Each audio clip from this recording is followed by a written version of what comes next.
હાલા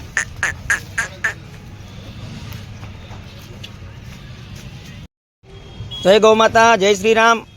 આ જે બળદ છે નિરાધાર અને અબોલ, આ બળદને ઘણા સમયથી કોઈએ બહાર કાઢી મૂકેલો છે અને અહીંયા બિચારો માળી આટીના શાક માર્કેટે ભૂખો તરસો રખડે છે।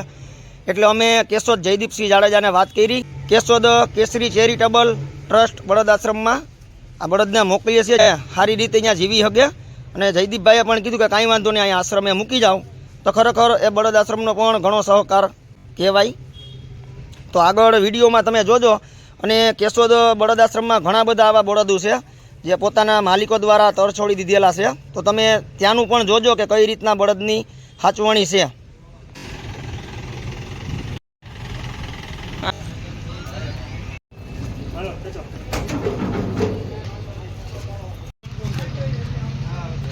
હાઈલો આવે ને તો લઈ લે કપિલ,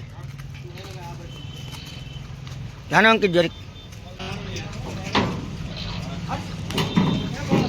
ચડી ગયો ને।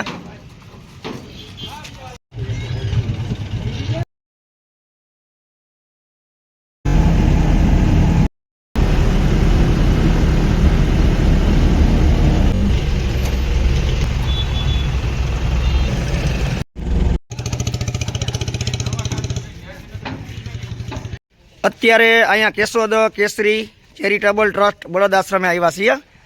આ બળદને લઈને કે જ્યાં અહીંયા ઘણા બધા આવા બળદો છે, પોતાના માલિકોએ જે છોડી મૂક્યા હોય, કોઈએ કાઢી મૂક્યા હોય અને ભૂખા તરસા હેરાન પરેશાન થતા હોય અને નિરાધાર હાલતમાં હોય, તો અહીંયા જયદીપસિંહ બાપુના આશ્રમે લઈ આવ્યા। અને આ તમે જોઈ શકો કે આવી રીતના ઘણા બધા બળદ છે, આ બધા બળદને તર છોડેલા જ છે।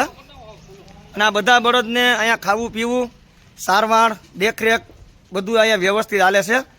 તો બની શકે તો કેશોદ ચાંદીગઢના પાટિયા પાસે ઘસારી રોડ ઉપર આ આશ્રમ આવેલો છે, તો આ આશ્રમની મુલાકાત એક વખત જરૂર લ્યો કે જેથી કરી તમને ખબર પડે કે અહીંયા કઈ રીતના સેવાકીય કાર્ય હાલે છે।